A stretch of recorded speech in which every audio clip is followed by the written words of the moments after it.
arif lagi bijaksana. Saudara kaum muslimin wal muslimat, sebangsa dan setanah air yang kami muliakan, keluarga adalah pondasi utama dalam membentuk karakter seorang anak. Anak merupakan aset yang menentukan kelangsungan hidup, kualitas, dan kejayaan suatu bangsa. Tidak hanya itu, anak juga perlu dikondisikan agar mereka dapat tumbuh dan berkembang secara optimal dan dididik dengan sebaik mungkin agar di masa depan dapat menjadi generasi penerus yang berkualitas serta berkepribadian baik. Akibat pengaruh globalisasi yang hampir mendominasi di setiap aspek kehidupan, banyak orang tua yang tidak peduli jika anaknya pulang sampai larut malam. Disinilah peran orang tua yang ditantang untuk mampu mengembalikan karakter anak agar anak dapat tumbuh dengan sebaik-baiknya. Sebab keluarga merupakan miniatur dari sebuah bangsa. Berdasarkan refleksi dan kontemplasi tadi, menggugah hati kami untuk menyampaikan sebuah syarahan yang berjudul Keluarga dan Pembentukan Karakter Anak Bangsa. Sebagai rujukan, Allah berfirman di dalam Al-Quran surah At-Tahrim ayat 6 berikut ini.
dengan menyebut nama Allah yang Maha Pengasih lagi Maha Penyayang.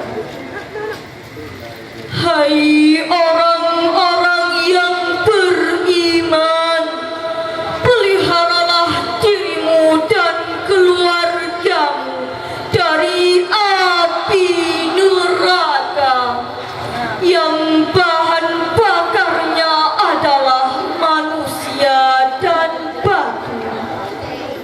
Penjaganya malaikat-malaikat yang kasar, keras, dan tidak mendurhakai Allah terhadap apa yang diperintahkan kepada mereka, dan selalu mengerjakan apa yang diperintahkan.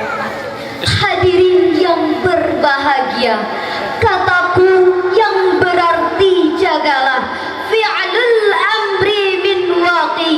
Kataku ini adalah kata kerja bentuk perintah dari Allah Subhanahu wa ta'ala yang wajib dilaksanakan. Sedangkan kaidah usul fiqh mengatakan bahwa al-aslu fil amri lil wujub. Pada dasarnya hukum asal sesuatu perintah itu wajib dilaksanakan. Maksudnya ialah, hai orang-orang yang beriman kepada Allah dan Rasul-Nya, jagalah diri kalian dengan mengajarkan sesama kalian hal-hal yang menghindari kalian dari api neraka. Sedangkan kata wa ahlikum dan keluargamu, maksudnya ialah ajarilah keluargamu cara taat kepada Allah, yang dengan itu mereka dapat terhindar dari api neraka. Imam Abu Sufyan As-Sawri mengatakan bahwa apabila datang kepadamu suatu tafsiran dari Mujahid, maka hal itu sudah cukup bagimu mengatakan, bertakwalah kepada Allah dan berpesanlah kepada keluarga kalian untuk bertakwa kepada Allah. Muhammad Ali As-Sabuni dalam Safahatut Tafasir jilid 3 halaman 410 menjelaskan bahwa cegahlah dirimu dan keluargamu dari siksaan api neraka. Sedangkan Ibnu Katsir dalam tafsirnya Al-Qur'anul Azim jilid 4 halaman 408 menjelaskan ayat tadi. Qu anfusakum wa ahlikum nara. Peliharalah dirimu dan keluargamu dari siksaan api neraka. Oleh karena itu hadirin, perlu kita membangun sebuah keluarga yang kokoh untuk dapat melahirkan penerus yang berkualitas, berpikiran cerdas, berwawasan luas, dan mau bekerja keras. Namun sangatlah disayangkan hadirin, di era globalisasi saat ini banyak orang tua yang tidak peduli jika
bahagia. Peliharalah dirimu dan keluargamu dari siksaan api neraka. Janganlah kotori diri dan anak cucu kita dengan sesuatu yang haram, karena sesuatu yang haram masuk ke dalam tubuh akan menyatu dengan darah dan mengalir ke seluruh sel-sel tubuh yang tidak dapat dipisahkan. Kalau darah yang keracunan dapat mudah disterilkan dengan alat teknologi yang canggih secara majazi, tetapi kalau dosa yang bercampur dengan darah dan daging, dengan apa harus kita bersihkan? Darah kelihatannya memang merah, akan tetapi ia telah menjadi hitam karena dibaluti dengan dosa-dosa yang terlakukan. Banyak perintah Allah yang terabaikan, malah larangannya yang terkerjakan. Husnuzan yang dianjurkan, malah suuzan yang terlakukan. Makanan halal yang diperintahkan, malah yang haram yang tertelan. Inilah yang mengantarkan umat manusia ke lembah kehinaan yang semakin mendalam, sampai-sampai Rasulullah Sallallahu Alaihi Wasallam berpesan kepada umatnya, kullu lahmin nabata minas suhti fannaru awlabi. Tiap-tiap daging yang tumbuh dari sesuatu yang haram, maka nerakalah tempat yang paling aula baginya. Hadis yang diriwayatkan oleh Ahmad At-Tirmizi dan Ad-Darimi. Dan yang sangat mengkhawatirkan lagi hadirin, hilangnya keyakinan terhadap hari berbangkit, sehingga manusia akan berbuat sesuka hati mereka di kehidupan yang fana ini. Tidak heran jika ada anak yang tega membunuh ibu kandungnya sendiri. Perzinaan sudah merajalela, perampokan, perjudian di mana-mana. Bukankah ini musibah yang telah melanda masyarakat dan keluarga kita? Namun masih ada musibah yang lebih besar, jauh lebih besar dari tsunami yang terjadi pada tahun 2004 yang lalu, yaitu orang menjadi kafir setelah beriman, menjadi musyrik setelah bertauhid, terlepas iman di dalam dada. Sekarang timbul pertanyaan besar, inikah generasi-generasi yang mewariskan agama dan kepemimpinan umat di masa yang akan datang? Tentu tidak, wahai ayah dan bundaku. Kita tidak menginginkan agama Islam tenggelam di telan bumi, karena bahwasanya Allah tidak memberi jaminan agama Islam akan kekal di negeri kita ini selama kita tidak menjaga dan memeliharanya. Dan janganlah sejarah Islam yang kelam di Spanyol terulang kembali di negeri kita ini. Kita tidak berharap pemimpin-pemimpin yang zalim berkuasa di tanah rencong Serambi Mekah dan Nusantara kita ini. Kita tidak berharap demikian. Tetapi yang kita harapkan ialah lahirnya generasi-generasi yang beriman kepada Allah dan yang tidak menjual agamanya, tidak menggadaikan akidahnya, dan telah menjadikan prinsip hidupnya sekali la ilaha illallah, sampai mati tetap la ilaha illallah. Sebagaimana yang telah diajarkan oleh Luqmanul Hakim sebagai sosok orang tua yang telah berhasil dalam membentuk karakter anaknya, yang diabadikan oleh Allah di dalam Al-Quran surah Luqman ayat 13 berikut ini.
Hai anakku, janganlah engkau mempersekutukan Allah. Sesungguhnya mempersekutukan Allah adalah benar-benar kezaliman yang besar. Maha benar Allah yang maha agung atas segala firman-Nya. Dewan Hakim yang kami muliakan, hadirin yang berbahagia, dalam tafsir Ibnu Katsir jilid 3 juz 21 halaman 400 menjelaskan bahwa Luqmanul Hakim telah memberikan mau'izah atau nasihat kepada anaknya untuk tidak mempersekutukan Allah. Sesungguhnya mempersekutukan Allah benar-benar kezaliman yang besar. Oleh karena itu hadirin, marilah sama-sama kita bekerja dengan sekuat tenaga untuk membentuk karakter anak bangsa di masa yang akan datang. Hadirin, generasi muda adalah pemimpin bangsa. Generasi muda adalah dalam membangun masa depan bangsa. Generasi muda adalah tongkat estafet perjuangan cita-cita bangsa dan agama.